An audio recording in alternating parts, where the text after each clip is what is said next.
Welcome everyone to part 2 of the Talking Stox Zoom debate, which is going to be on the top 10 cars of all time. And I'm joined once again by Ian Higgins and Colin Casserley. And we will start with Ian to do his 5 down to 1. So what's your 5th all-time great car? Right. Ian? In 5th place is Frankie Wayman's Little Black Rapid Orange. Oh. The one he won the long tracking. Obviously before that he'd had the Tin Man Clive Linton built car, and then he set about and built that. Just a beautiful looking thing, and it just set the tracks alight. And it sort of got Frank into the car building business, because obviously I had a sister car to that. Luke Perry had one, Steve Booth had one, all sort of built pretty much the same. And like I told you earlier, I knew it was the same. When I ordered it off Frank, I said I want it exactly the same, suspension and everything, just a slightly bigger roll cage for me to get in. And so he built it all. Obviously, you had a go in that car, if you remember, down at the one that I built down at Northampton. Yeah. Great. And he had he wrecked it in Holland. And they got back home and he rang me. And he said, "Have you got a tape measure, Andy?" I went, "Yeah, why?" He went, "Can you go out? Can you just measure this link bar and how many turns has it got here?" And he wanted all these measurements off my car because he'd never written any down. So, see, unbelievable. Exactly the same. And, the one that I had visually. The one I had was superb. That thing, to me, took the cars another direction again, in a way. It could have been between that and the down bar car, because obviously that was the one that he used to be the tarmac car that they then did black with the down bars, which was a very successful car. But that thing was phenomenal. Brilliant car, brilliant. Did he race it on show? Did he race it at Coventry on show? Yeah, he won the world final in it. Was that? I thought that was the same car, because he tried it out at Coventry, and then I think he won the world final in it. That was the one where the controversial one, wasn't it? 97, when he cut across and nearly rolled Andy over. That was that race, wasn't it? Yeah, the corner cutting one. Yes. But fantastic. So what a car! I mean, incredible. You win on the show as well. Yeah. That's it. Yeah, it was, and then obviously it's still about now in a sorry state at the minute, but one day I'm sure it will get restored. Well, I hope so. That's certainly one of the best he's built, I think. Definitely. Yeah. It does look good. Yeah.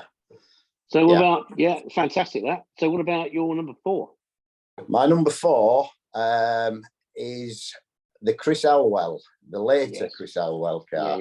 I didn't like the Joblin Courier one, to be honest. No, it's too big and bulky, that one, wasn't it? Yeah, this but was that more refined, slimline, wasn't it? Yeah, that one that's still about now. Yeah, the heritage car.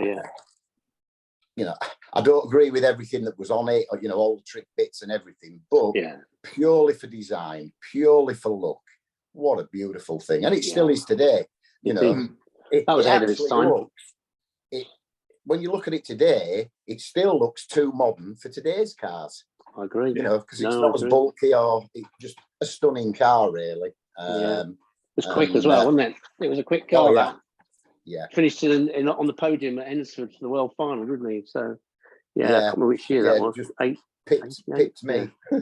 Oh, of course. That's right. That year, wasn't it? 88, wasn't it? When you were in the John Lund car. That was right. I remember now. So, that, beautiful car, fantastic piece of kit, very clever ideas incorporated into it, but it was just streets ahead, and that's that's just how I felt about it. No, I think it's a good choice. That I wish I could score that one.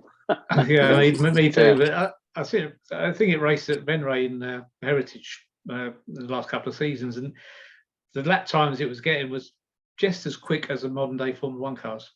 So it was so ahead of its time. Absolutely superb. So what about your number? Is it 3? We're down to top 3. Number now. 3, Pete Falding. Ah, His first all coil sprung. Yeah, that's the one. It changed the game a little bit, I think. All coil sprung, the wing on the front. I actually preferred a different version of that, which was because he had like 2 North Derbyshire cars. He had the original one that was the leaf sprung one, but then he had a purple one that he raced in Holland that was beautiful. But looks this was lovely, the one when he brought this out at Odsal first time, coil overs all round. We were like, oh my neck. I know Tilly had done it previously, but this thing was something else, and Peter just flew in it.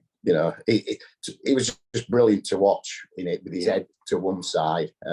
Just a stunning car, and he'd started putting decent paint jobs on them by then, because his older cars used to be just dead boring. They were rubbish, weren't they?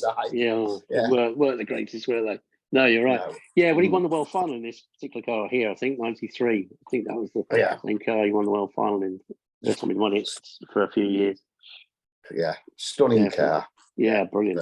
Yeah, brilliant car builder as well. Yeah, so we're about right. So that's number 3. So what's your number 2 all-time car? My number 2 all-time car is Stuart Smith's Bread Tray Special. Oh, yeah. In all of its guises. Yeah. Oh, yeah. That's interesting. That was my favourite. I thought it looked stunning. Yeah. The bright yellow. Yeah. Obviously, then it went on to coal green. Then it got destroyed at Bellevue. Came out with the round, the Bailey round roll cage on it. Yeah. So basically, that's had 3 incarnations as that car. Yeah, absolutely. I don't think you could count how many races it won. No, I know.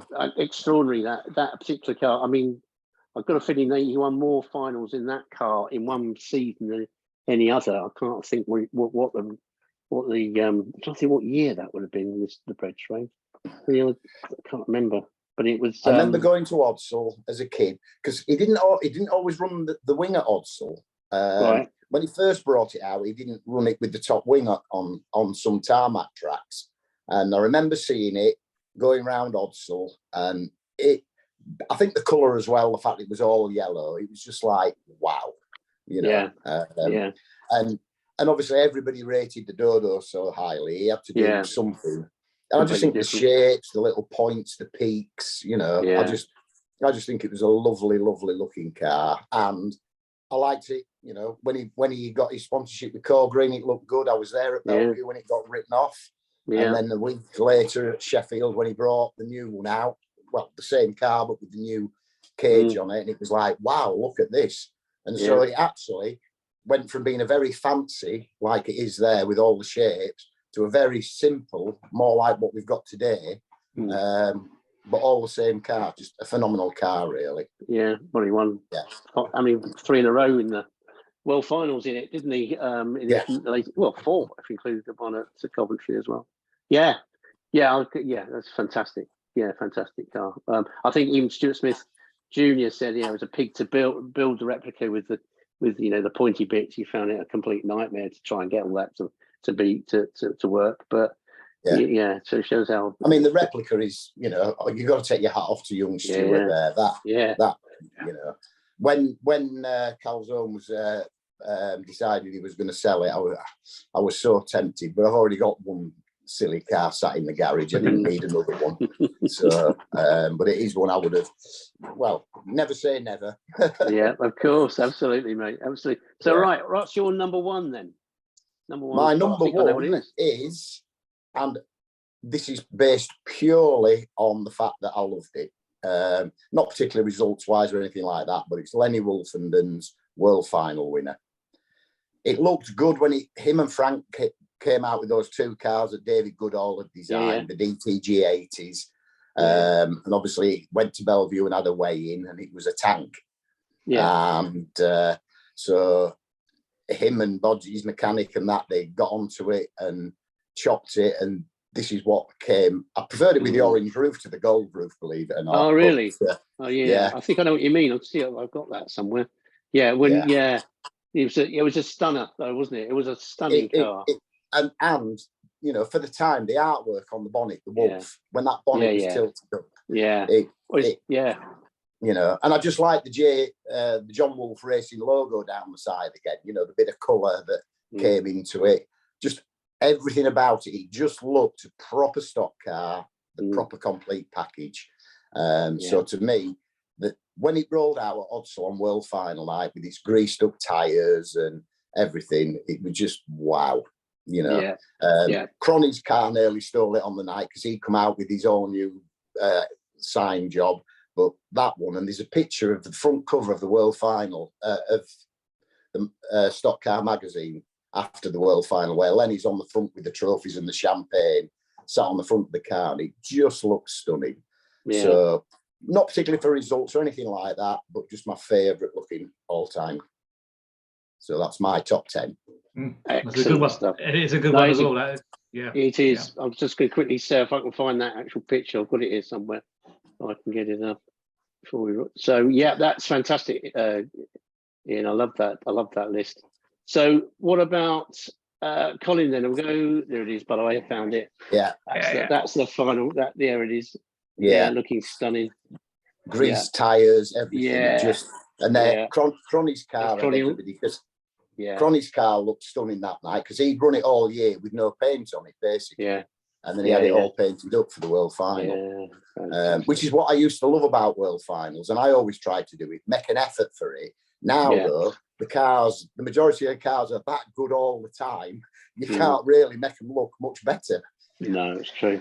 Very true. Presentation of all cars has gone up in recent years. Yeah, you know, you don't see any junk or crappy looking cars. They're all top notch. Yeah, definitely. You know, when I got Paul, when I won the crew semi-final, we then set about, you know, I had the car completely re-sprayed and re-signed, so it had a different sign job when it came out at Hensford. And then I never got to race it anyway. No, it was a shame that. It was a shame. Yeah. But no, we always used to like to make an effort for the World Final. But like I say, now, there's nothing more they can do, really, because they all look so stunning. Yeah, absolutely right, mate. Okay, Colin. So we'll get your 5 down to 1. What's your number 5? Number 5 is Ellis Ford's, the number 3 car, his last car that Ellis built. Yeah. I didn't get to see it race very much, but it's one of my earliest racing memories. Is it? That's interesting. This car. Yeah. Few reasons. I'm in the way again. Hang on a minute, I'll move out of the way. There we go. So I'm always in the way. There we go, it's better. If you can actually, that picture shows what I can remember at watching at Coventry, going down the back straight with his silver crash helmet almost poking out the back of the car. Yeah, it's just one of those memories I've still got it. It was again another car that was way ahead of its time when it was built. It had disc brakes, it had weight jackers, it had a 3-speed gearbox, it had a Holman Moody engine in it. Look at the position where he's sitting. It weighed next to nothing. Look at the Nerf bars on it. Well, there aren't any. No, they're not. It was almost too good and too technically advanced for its time that he didn't know how to use it. But that, like this talking about Stuart Smith's car, the bright yellow. This car, again, a bright yellow car with all these other cars around it, stood out. It sounded different. While all the open pipe cars were popping and cracking, this had a bit of a rasp to it. And to me, as a 8 or 9 year old kid, it had a Mr. Horsepower decal on it. I just, oh, that's great. I love that. And so it just a car that I absolutely loved. It's probably his least successful car going ever, but it had so much to it. Like I say, it had disc brakes before most road cars had disc brakes and stuff like that. It was just fantastic. It can move the weight around. Who the hell thought of that in that era? But just a great looking car. No, it's a brilliant choice, that, mate. I really like that. It's a really good car, that Ellis Ford. Well, he won plenty in it, World Finals and whatever. Not in that particular one, though, I don't think. But yeah, fantastic. It's a bit like the Chizzy car earlier on. Look at that, the 600 horsepower engine in a car that weighs next to nothing. Exactly. Absolutely brilliant. So there weren't scales around in them days. no, exactly, yeah, exactly. 'Cause there was, yeah, it's right. Yeah. So is that number 5? That's fine. Yeah. What's your number 4? My fourth car, going back to Holland, it's one of the few modern cars I've got. Not because I don't like the modern cars, but I'm just that some of the earlier cars that just stick out in my mind when you're younger, they have more of a wow factor. There's so many good cars nowadays. Like we were saying just a minute ago, every car seems to be well presented, well built, and it's difficult to kind of pick any. But my fourth car is from Holland. It's the Lau Wobus car, H22. That's the one. Yeah. I just think it looked great. It just looked fast standing still. Good description. I can't really say much more than I just love the car. It's great paint job. It's well built. Probably looking at the gap in the roll cage for him to get in and out of it. Probably if it, as the Dutch went more to the BriSCA rules, that probably outlawed that car, because I think the guy who bought it from Lau actually had to change the roll cage, and it still looked a good car, but it never looked as good as this. It just, the colours of it, it's just fantastic looking car. Oh, it's a special looking thing, that low slung. He likes his Dutch cars. There was one, Colin, late 80s, early 90s. It was bright yellow, had massive deep Nerf rails and side skirts on it. Action USA down the side, and I can't remember whose it was. Yeah, that was originally my top 10. Josh Bowles. That's it. Yeah. What a looking car that was. Yeah, and other than Barlow cars, wow, it might have even had a direct drive, because when he on rolling laps, he always had to be push started, and he could never stop. When everybody else stopped for a yellow flag, he kept going. So I don't know whether that's true or not, but it was, again, it had a massive engine, and I think that's still in somebody's car. I mean, somebody told me the other day whose car, or last year, whose car is still around. But so that car's still around somewhere, but I can't for the life of me remember whose it was. It looks stunning. Yeah, I'll have to look up that one up. Yeah, that's fantastic. Yeah, I love the Lau Wobus car. It's just, like I say, what a beautiful piece of engineering. Just fantastic. Yeah. So that's your number 4. Excuse me. What about number 3? 3, I've gone for Stuart Smith's what I call the Wildcat car. Is the one he had after the Griffin car. Right. So again, this is another car that's the one. When you had a lot of kind of cars that look beat up and bashed out, and the bodywork was all kind of crinkled, and this car come out. It looked great, white wheel tires. What more can you ask for? And it just was head and shoulders above everything else, and it almost was a game changer, wasn't it? It obsoleted virtually every other stock car that was out there at the time. Absolutely agree with that. Certainly when he put the big, the 427 in it. Yeah. And after that, everybody had to do the same. And you've got a good car. I mean, it's well built. Stuart served his apprenticeship driving the ill-handling Griffin car, and short wheelbase car. This car just come out, fantastic looking car, and he won so much in it. But it's a good car, but you also got a great driver in it as well. I mean, a lot of Stuart's cars were sold on, and nobody had the success that Stuart had in. No. But it's just a fantastic looking car. Yeah, again, that's why I like that one, and a game changer. Definitely a game changer. Definitely a game changer. Definitely. When they put that 427 Chevy in it for the world final, and he lapped them all. That was the game changer, wasn't it? It was. Yeah. He pushed Jimmy Saw over the line. That's right. I think, didn't he? Yeah. Lapped everyone up to second place. The first meeting I went to Bellevue that week, I remember. You were there for that. Phenomenal. Yeah. I don't remember too much about the meeting, other than we sat in the grandstand, and Bellevue used to do clutch starts where everybody else down south had rolling starts. So we're sitting in there, and then as the edges revved for the drop of the green flag, it absolutely burst your eardrum. Fantastic noise. Brilliant. It did. Brilliant. Fantastic. So that's number 3, is it? 3, yeah. Number 2. What's your number 2 all-time car? I could filled the top 10 with Doug Crenshaw built cars, but number 2 is the Crenshaw Chizzy, and also Wild Kitten car, if you want to put it that way as well. The one that Dave won the 3 world finals in. again, when it came out, fantastic paint job. It looks it looks so good. Doug didn't have an awful lot of success with it. He had a lot of problems with it. I remember him going to Liddon Hill and blowing the engine and having to borrow Dennis Driscoll's car, and travelling down from Rochdale on the towing ambulance from Rochdale to Liddon Hill was not easy in them days to do that. No, absolutely not. He done a fair bit of travelling in it. It looked a good car. I think that's probably a Keith Barber paint job. Yeah, paint job. I think it was. I think it probably was. And I think Auto Enthusiast was run by a guy called Reuben Archer, who Keith and Reuben went to art college together, I believe. So that's where the tie-up from that come from. And Reuben's still around playing in a rock and roll band. If you, is he? a heavy metal band. That's, excellent. But he's done a few alterations to it, which I think he's outlined in one of your books, Neil. That it is all the differences he's done. So I won't spoil heavy metal. Yeah. I'm on commission. Seriously, they've done a few changes to it, and we'll know what happened when Dave had it. Just another great car. Absolutely. I can guess what your number one's going to be. I think. What's your number one? My number one is another mix.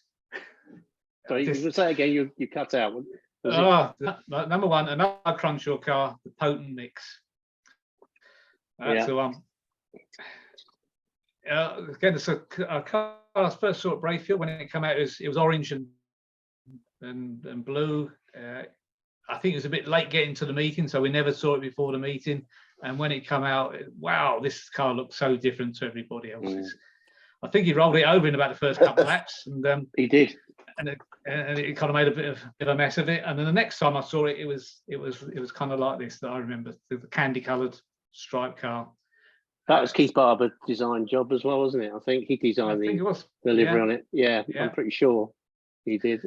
Got the Potent Mix sticker on the roof there. So this is the original guys. Original. Which is in black and white. I haven't got to the Bellevue, the crown. So it was orange and red, wasn't it? Yeah, a modern-looking car, and again, it changed the way people built cars because after this, everyone started building with little boots on the back and stuff like that. But I think it's just a fantastic colour. The colours are great. The car looks great. Crenshaw just built great cars. He didn't build a bad one. He never did. No, you're absolutely right. He did. Oh, did he? The Tulson one.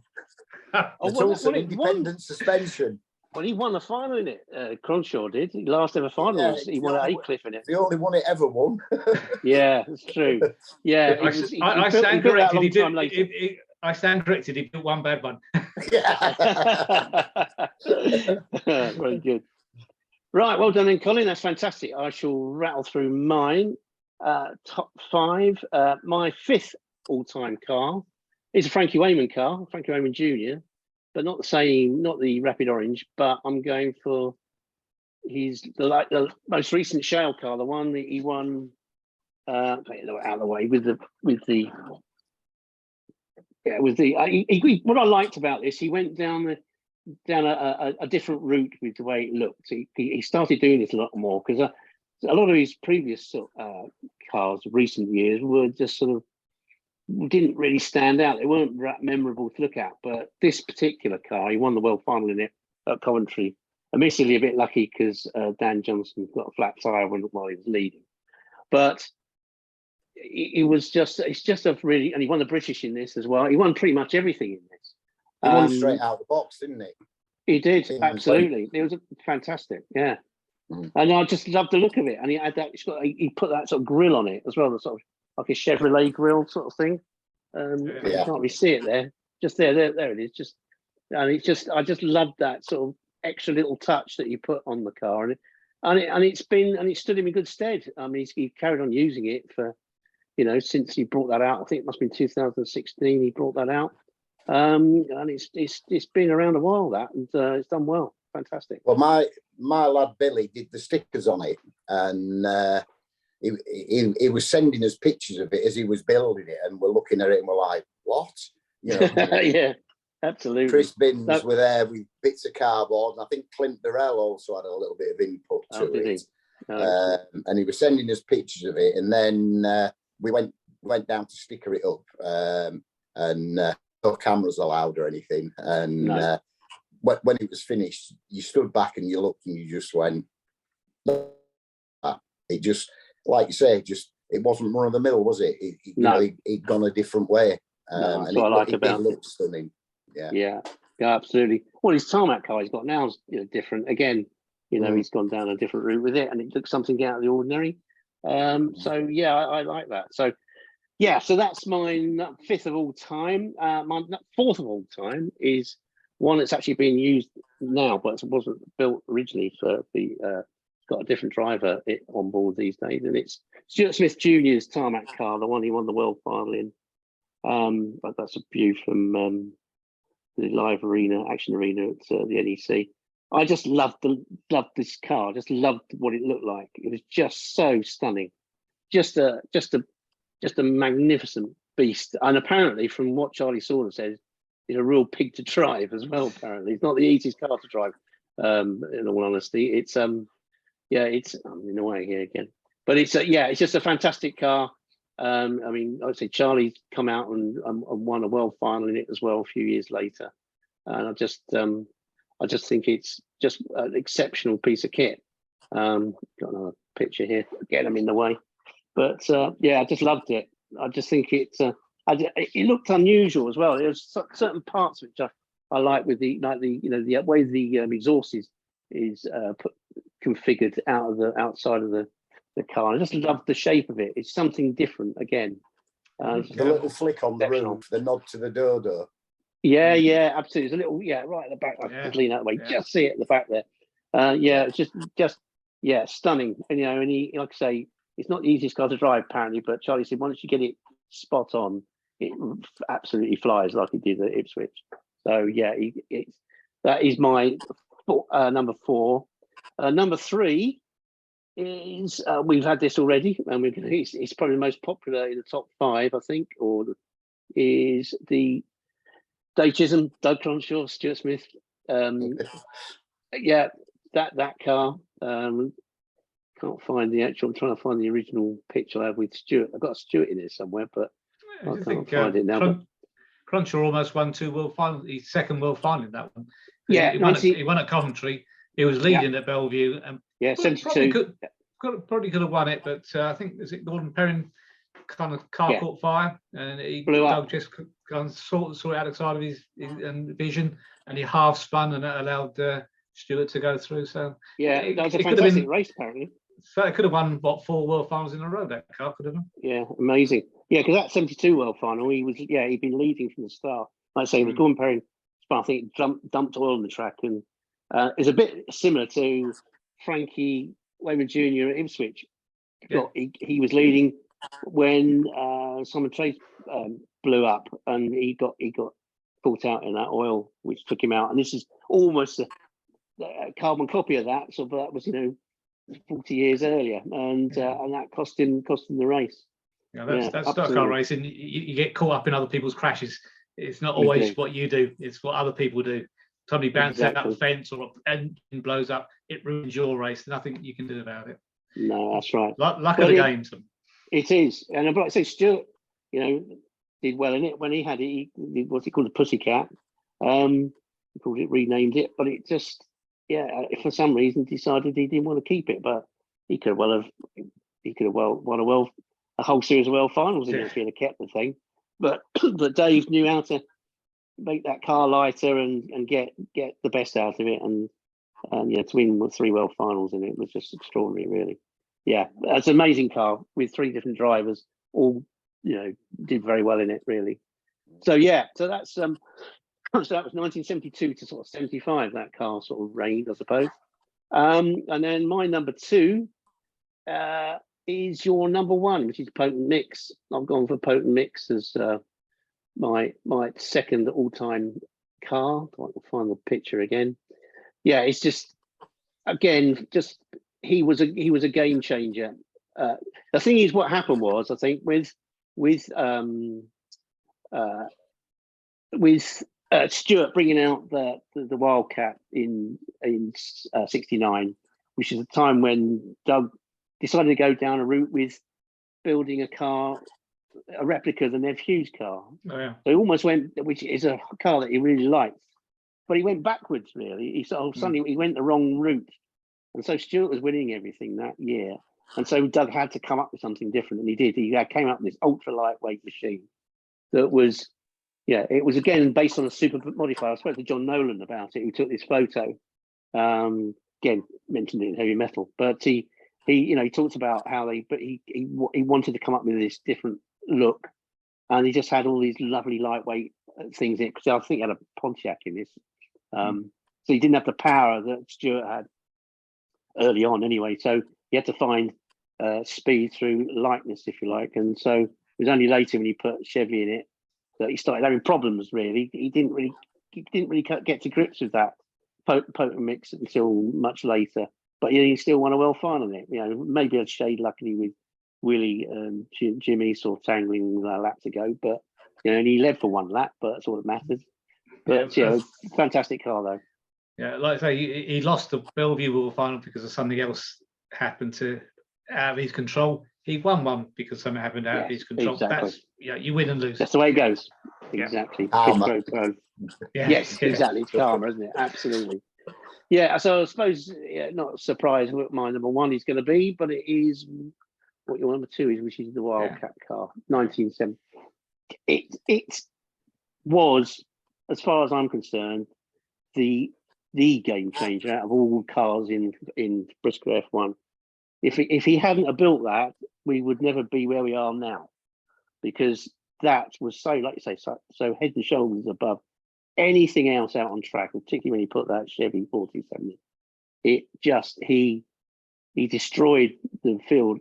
Nobody could quite believe their eyes at Bellevue when he lapped the field, and he just absolutely blitzed it. And he won.